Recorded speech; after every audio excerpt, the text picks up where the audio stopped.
Est-ce que je suis la seule qui a littéralement vu ces 3 titres passer partout cet été?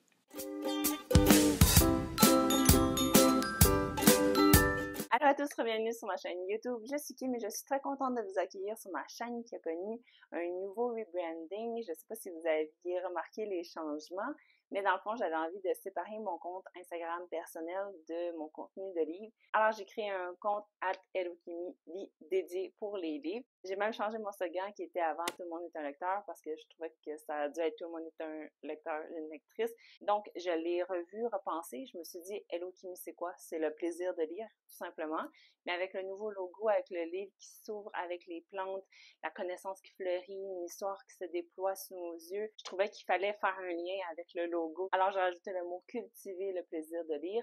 Je trouvais que ça faisait sans pression, ça fait chacun son rythme. Toi, t'as le goût d'avoir un jardin qui a juste des fleurs roses, tant mieux. Toi, t'as le goût d'avoir un jardin qui a plein d'espèces différentes, good for you. Toi, t'as envie d'avoir une petite plante qui pousse tranquillement parce que tu lis ton livre sur ta table de chevet, juste un chapitre par semaine, tant mieux, à chacun son jardin. En bref, si ça vous dit, vous irez suivre ce compte-là, puisque j'ai plein d'idées aussi. Mettre des citations, mettre des reels aussi, des choses plus courtes qui vont être comme une continuité, un complément de ce que j'offre ici, mais dans un format différent qui se prête un peu plus à ce médium-là. Mais bref, assez parlé. Aujourd'hui, j'avais une programmation qui m'emballait beaucoup. En fait, je voyais vraiment partout sur des palmarès de lecture estivale les mêmes titres qui revenaient. Donc, je me suis dit que j'allais essayer d'en lire parmi cette liste-là pour vous dire s'ils valaient la peine, si moi je les avais appréciés. Alors, on va partir le bal avec une autrice que je n'avais jamais lue, Abby Jimenez avec Just for the Summer, dont l'histoire va raconter celle de deux protagonistes qui tentent de se délivrer d'une malédiction, de séquences de malchance ensemble, juste pour un été. Le deuxième, c'est la nouveauté de Christina Loren, The Paradise Problem, et il sera question d'héritage, d'île paradisiaque, mais aussi d'une histoire qui commence avec un divorce. C'est rare qu'on voit ça. Et finalement, on termine avec le dernier mais non le moindre, le nouveau de Emily Henry, Funny Story, dans lequel il sera question d'une trope de fake dating. Pas ma préférée d'habitude, mais j'ai bien hâte de voir comment l'autrice va l'exploiter. J'espère que vous êtes autant emballés que moi pour découvrir ce que j'ai pensé de ces titres-là et restez jusqu'à la fin parce que je vais les mettre en ordre de préférence.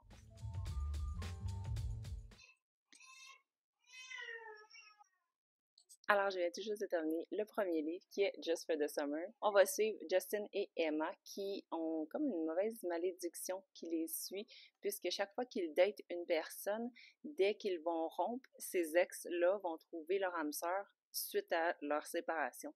Donc là, ils vont se rencontrer sur Reddit et ils vont se rendre compte qu'ils ont un peu comme la même malchance qui les suit. Donc, ils vont avoir un plan de se dater pendant un été afin d'essayer de briser le mauvais sort, puisque logiquement, lorsqu'ils vont se séparer, ils vont pouvoir rencontrer leur âme sœur eux-mêmes.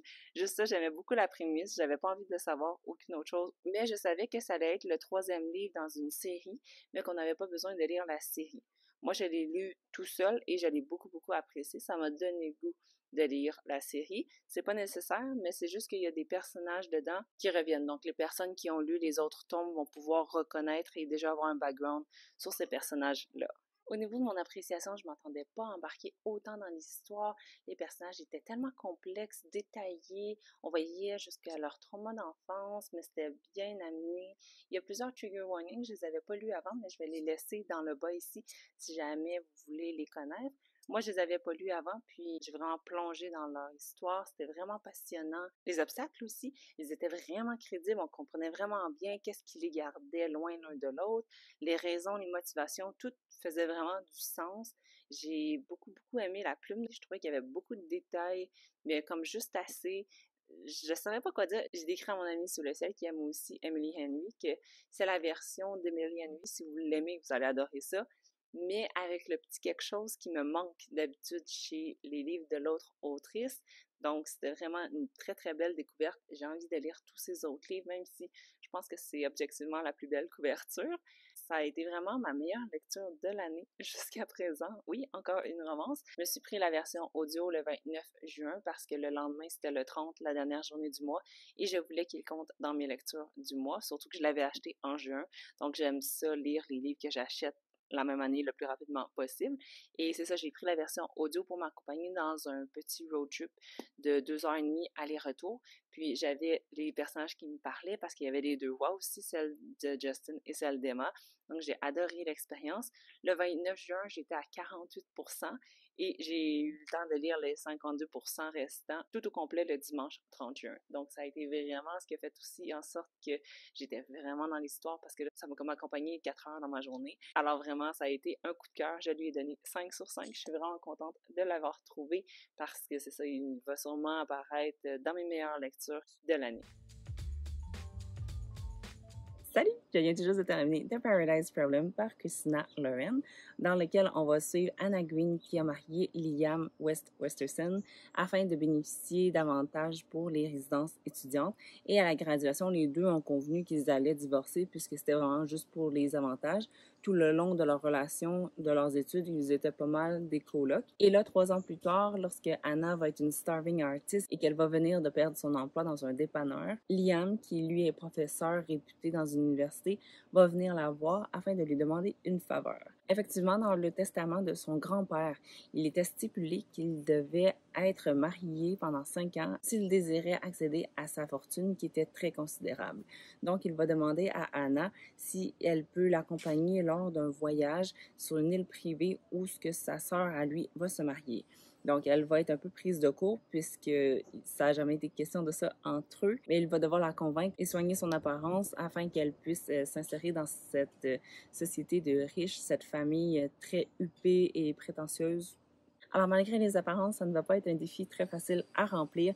Il va y avoir aussi tout ce qui est rencontrer cette famille-là qui a des moyens surproportionnés.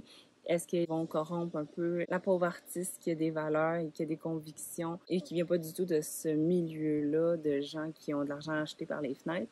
Donc, ça va créer vraiment un clash de valeurs et ça va remettre en question un peu ce qu'on est prêt à faire pour l'argent, ce qu'on est prêt à faire pour nos valeurs, notre famille, tout ça. Donc, c'est une très bonne lecture. Je vous dirais que jusqu'avant la première moitié, je trouvais ça moyen. C'était autour de 3, 3,5. Mais après la première moitié, plus vers la fin même, je dirais que j'ai plus embarqué lorsque tout ce qui était par rapport à l'argent, c'était un petit peu mieux ancré, c'était moins en surface. S'il n'y avait pas eu ce passage-là, puis ces questions-là plus vers la fin, je pense que cette lecture-là serait restée plus autour du 3,25. Mais là, avec la dernière partie et la fin, ça allait plus vers le 4.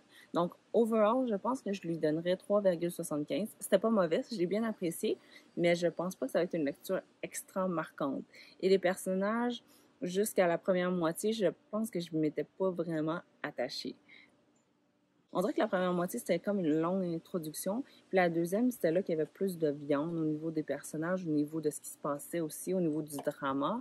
Mais c'est ça, ça restera pas, bien que ce soit une bonne lecture, ça restera pas dans mes préférés de ce duo d'autrices-là. Mais je suis contente de l'avoir lu quand même.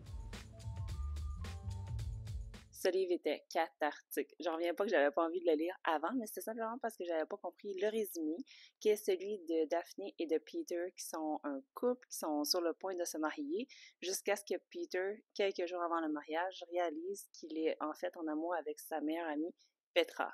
Petra, elle est en couple avec Miles et ils vont subitement laisser leur vie avec leur conjoint pour se mettre ensemble.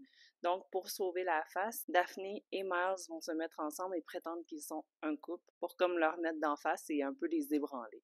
Donc, c'est la prémisse, c'est silly, c'est une trope de fake dating, mais c'était super drôle. D'habitude, je suis pas très fan de cette trope-là parce que c'est juste pas ma préférée, mais dans ce contexte-là, ça marchait vraiment beaucoup. Je trouvais ça bien drôle.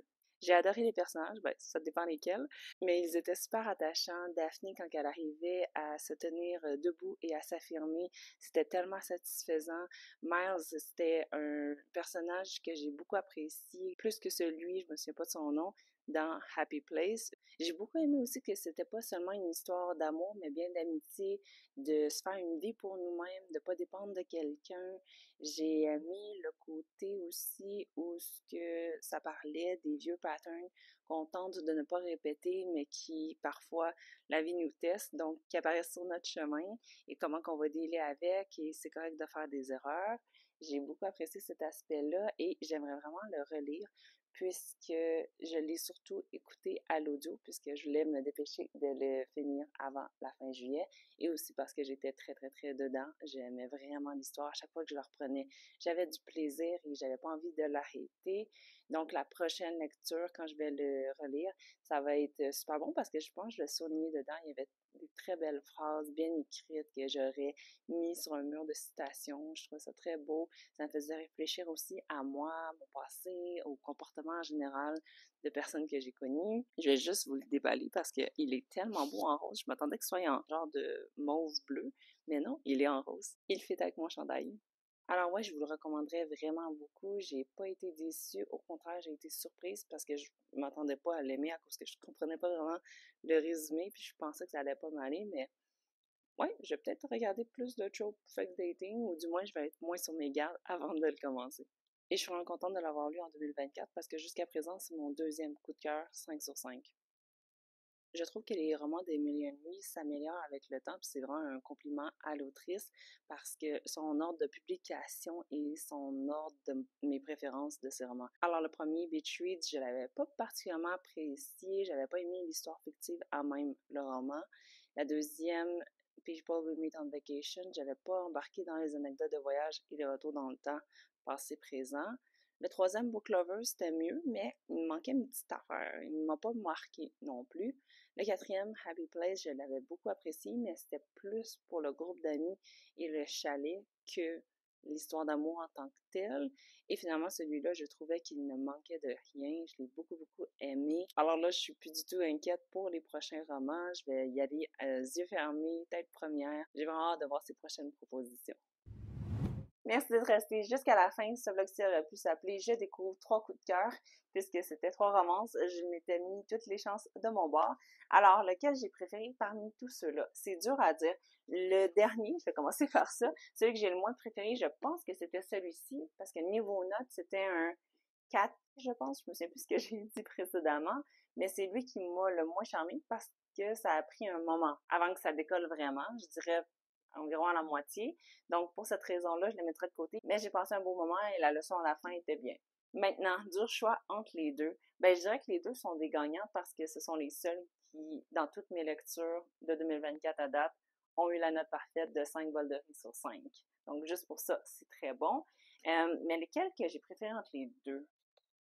Je dirais celui-là parce que ça a été vraiment la surprise d'une nouvelle autrice. J'ai trouvé vraiment très douée dans les thèmes qu'elle abordait, mais aussi le rythme, les personnages, le contexte, tout était bon là-dedans.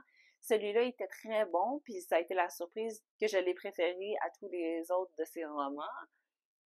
Je vais y aller avec celui-là en deuxième et Paradise Problem en dernier. Si j'étais obligée de faire un ordre, ce serait celui-là, du premier au dernier, mais les trois, ce sont de très bonnes romances, surtout pour l'été, quelque chose de léger, quelque chose qui va juste être feel good, sweet, avec une ambiance d'été. Je pense qu'il y en avait pas mal dans les trois. En tout cas, dans celui-là, il y avait une plage. Alors voilà, c'est tout pour la vidéo d'aujourd'hui. J'espère qu'elle vous a plu. Si c'est le cas, laissez-moi savoir dans les commentaires s'il y en a un parmi ces titres-là que vous allez essayer de découvrir ou si vous les avez déjà lus, laissez-moi savoir ce que vous en avez pensé.